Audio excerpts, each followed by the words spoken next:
اگر آپ خوش رہنا چاہتے ہیں تو وقت پر نماز ادا کریں، اور اگر آپ سکون چاہتے ہیں تو اللہ کے ذکر میں مشغول رہیں، اور اگر آپ پریشانیوں سے نجات چاہتے ہیں تو سب سے زیادہ دعا کیا کریں، اور اگر آپ تکلیف سے نجات چاہتے ہیں تو استغفار کی کثرت کریں، اور اگر آپ تندرستی چاہتے ہیں تو روزے رکھیں، اور اگر شفا اور سکون چاہتے ہیں تو قرآن شریف کو سمجھ کر پڑھیں، اور اگر اپنا چہرہ نورانی بنانا چاہتے ہیں تو باوضو رہیں اور تہجد ادا کریں، اور اگر آپ نعمتیں چاہتے ہیں تو حضور صلی اللہ علیہ وسلم پر درود پاک بھیجا کریں۔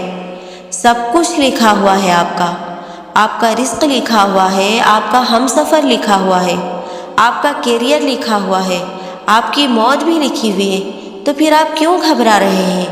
اللہ پر اپنا توکل رکھیے، آپ اپنے دین پر دھیان رکھیے، باقی ساری چیزیں اللہ صحیح وقت پر آنے پر کر دے گا۔ سنو، گھبراؤ نہیں۔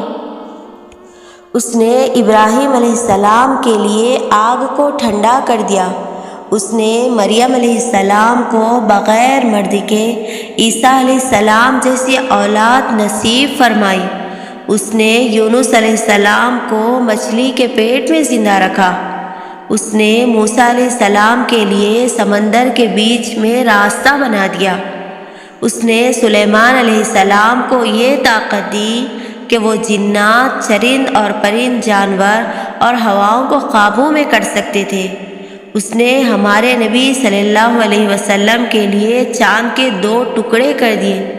تمہیں لگتا ہے کہ تمہارے معاملات بہت مشکل ہیں جن کا کوئی حل نہیں ہے، کیوں گھبراتے ہو تم؟ کیا تم نے قرآن کریم میں یہ پڑھا نہیں ہے کہ بے شک اللہ ہر چیز پر قادر ہے؟ گھبراؤ مت اس دور سے جس سے آپ گزر رہے ہیں، یقین رکھیں یہ بے وجہ نہیں ہے، اس کے پیچھے اللہ کی بے شمار راہ چھپی ہوئی ہے، جو وقت آنے پر آپ کو پتہ چل جائے گی، اور آپ اس وقت اللہ تعالیٰ کا شکر ادا کرتے رہیں گے۔ کامیاب وہ نہیں جس کے پاس پیسے کی دولت ہے، کامیاب تو وہ ہے جس کے پاس ایمان کی دولت ہے، اور پھر اللہ سے دوستی ہو جائے تو بڑی سی بڑی مشکلات بھی چھوٹی لگنے لگے گی۔ زندگی اسی کا نام ہے، کچھ مل گیا اور کچھ کھو دیا، اور جو صبر نہیں کرتے وہ ہمیشہ بے چینی میں مبتلا رہتے ہیں، اور جو صبر کر لیتے ہیں اللہ انہیں اپنی چاہت میں سکون دے دیتا ہے۔ تو پھر کیوں ظلم کر رہے ہو خود پر؟ اس کی چاہت کو اول رکھو گے تو وہ تمہارا ہر اختتام پرسکون بنا دے گا۔ تم واقف نہیں، شاید تمہارا رب سب کچھ کر سکتا ہے، یوں مایوس بیٹھے رہنے سے کیا ہوگا؟ معجزہ تو اللہ کے روبرو کھڑا ہونے سے ہوگا۔ یقین کا دعویٰ کرتے ہو تو یقین رکھو بھی، یہ سوچ کر کیوں گھبراتے ہو کہ آگے کیا ہوگا؟ جانتے ہو کہ تمہیں یہ بے چینی کیوں ستاتی ہے؟ تم جلد باز ہو، تمہاری جلد بازی تمہیں تھکاتی ہے، تم ہر بار نافرمانی کرتے ہو اللہ کے فیصلوں کی، مگر آخر میں اسی کی محبت ہر بار تمہیں تمہاری محبت سے بچاتی ہے، لیکن تمہیں ہر حفاظت سزا ہی نظر آتی ہے، تم دیکھتے نہیں، پر زندگی تمہیں ہر ایک کی حقیقت دکھاتی ہے۔ جس نے سنا ہے تمہیں ہر دفعہ، اس کی بس ایک دفعہ سن لینے سے کیا ہوگا؟ کافی کر کے دیکھو اللہ کو، پھر تمہیں کچھ بھی نہ چاہیے ہوگا۔ اس کی چاہ کو چاہو، پھر وہی ملے گا جو تم نے چاہا ہوگا۔ تم راضی رکھو اسے، پھر وہی ہوگا جس پر تمہارا دل راضی ہوگا۔ سب کا سب تمہارا جب تمہارا کارساز اللہ ہوگا۔ تمہاری مخلص دل سے نکلی ہوئی دعائیں تو کب کی قبول ہو چکی ہے، بس ان کا سامنا کرنا باقی ہے، اور دعائیں بے وجہ تو نہیں ہوتی، یہ جو تم ٹوٹ کر بکھرتے ہو اس کے بعد معجزہ ہونا تو لازم ہے۔ مطمئن ہو جاؤ، اب تمہیں تمہارے صبر کا انعام بہت جلد ملنے والا ہے، تمہارے یہ آنسو خوشیوں میں تبدیل ہونے والے ہیں، اور آسمان سے تمہارے لیے فیکن کے معجزے اترنے والے ہیں۔ اللہ سے مانگتے رہو جو تم چاہتے ہو، یہاں تک کہ وہ تمہاری دعا کا جواب دے اور تمہارے لیے خوبصورت دروازے کھول دے۔ وہ ایک دن کن کہے گا، بس جلدی نہ کرو اور یہ نہ سوچو کہ یہ کیسے ہوگا۔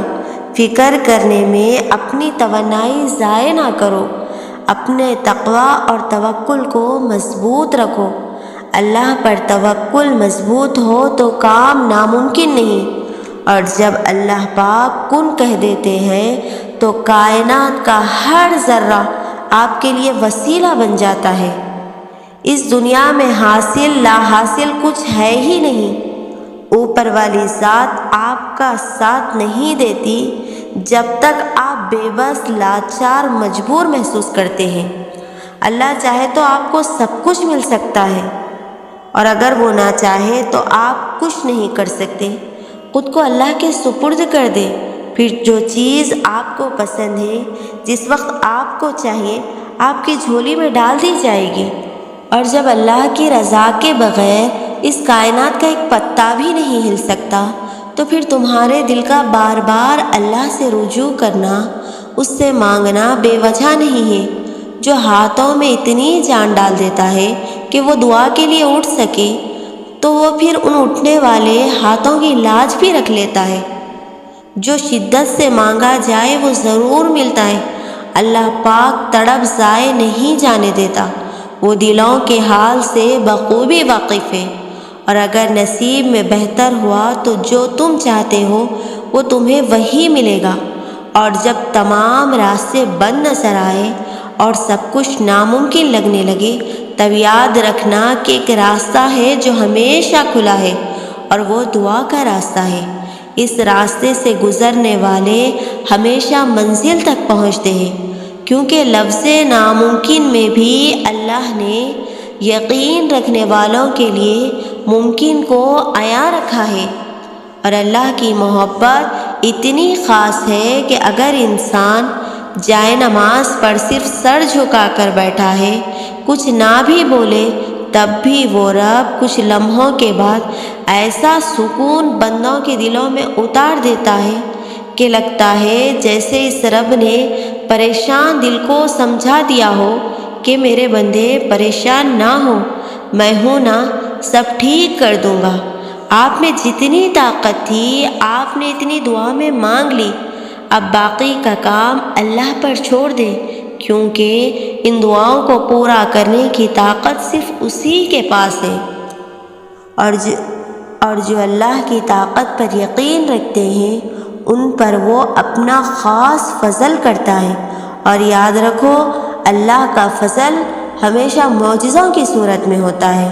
بلا شبہ اللہ کی محبت بہت قریب ہے، اور سب سے خوبصورت رشتہ اور تعلق اللہ رب العالمین کے ساتھ ہوتا ہے، جس پر بھروسہ کبھی ہارنے نہیں دیتا، جس پر توکل کبھی غم میں مبتلا نہیں کرتا، جس سے امید کبھی مایوس نہیں ہوتی، جس پر ایمان کبھی بہکنے نہیں دیتا۔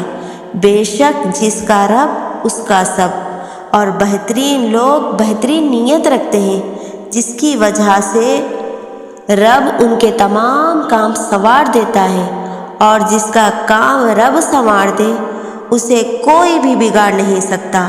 اور جب زندگی میں ایسے حالات سامنے آ کھڑے ہوں جہاں تمہیں لگے کہ تم تنہا ہو گئے ہو، تو گھبرانا نہیں، اللہ سے نا امید نہ ہونا۔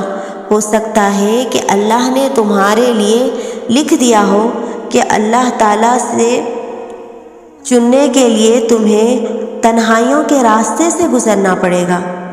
مسکراؤ کہ اللہ نے تمہیں اپنی یاد کے لیے سن لیا ہے۔ اللہ تو تمہارے لیے وہ دروازے بھی کھول دیتا ہے جس کا نہ تمہیں گمان ہوتا ہے اور نہ ہی تم کبھی اس پر دستک دی ہوتی ہو، تو پھر وہ کیسے ان دروازوں کو نہیں کھولیں گے جن پر تمہاری مسلسل دعاؤں کی دستک ہو۔ تو بس صبر کرو اور انتظار کرو، کیونکہ وہ کوئی نہ کوئی راستہ ضرور نکال دیتا ہے۔ وہ اپنے بندوں کو ناممکنات راستوں سے نکال کر ہی ممکنات راستوں کی طرف لے آتے ہیں۔ یقیناً اللہ صبر کرنے والوں کے ساتھ ہے۔